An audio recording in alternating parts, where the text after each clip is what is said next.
রায়হান ছোটবেলা থেকেই ভালো ছেলে ছিল, কিন্তু বড় হওয়ার সাথে সাথে সে আল্লাহকে ভুলে যেতে শুরু করলো।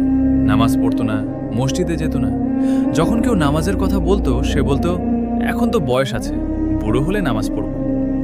দিন কেটে যাচ্ছিল, বন্ধুদের সাথে আড্ডা, মোবাইল, ঘোরাঘুরি, এসব নিয়েই তার জীবন। একদিন রাতে সে তার সবচেয়ে কাছের বন্ধুর সাথে মোটরসাইকেলে বের হয়েছিল। হঠাৎ একটি ট্রাক নিয়ন্ত্রণ হারিয়ে তাদের দিকে চলে আসে। মুহূর্তের মধ্যে ভয়াবহ দুর্ঘটনা ঘটে। রায়হান রাস্তার পাশে ছিটকে পড়ে, কিন্তু তার বন্ধু ঘটনাস্থলেই মারা যায়। হাসপাতালে শুয়ে শুয়ে সে শুধু একটা কথাই ভাবছিল, যদি আজ আমি মারা যেতাম। তার বুক কেঁপে উঠল। জীবনে প্রথমবার সে মৃত্যুকে এত কাছ থেকে দেখল।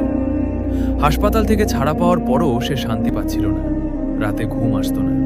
বন্ধুর মুখ বারবার চোখের সামনে ভেসে উঠত।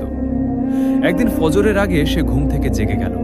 বাইরে আজানের শব্দ ভেসে আসছিল, হাইয়া আলাস সালাহ, হাইয়া আলাল ফালাহ। শব্দগুলো তার হৃদয়ে অদ্ভুতভাবে আঘাত করল। সে ধীরে ধীরে উঠে জু করল। অনেক বছর পর প্রথমবার মসজিদে গেল। সেদিন ইমাম সাহেব মৃত্যুর প্রস্তুতি নিয়ে আলোচনা করছিলেন। প্রতিটি কথা তার হৃদয়কে নাড়িয়ে দিল। নামাজ শেষে সে এক কোণে বসে কান্না করল। সে বলল, হে আল্লাহ, আমি অনেক ভুল করেছি, তুমি আমাকে ক্ষমা করে দাও।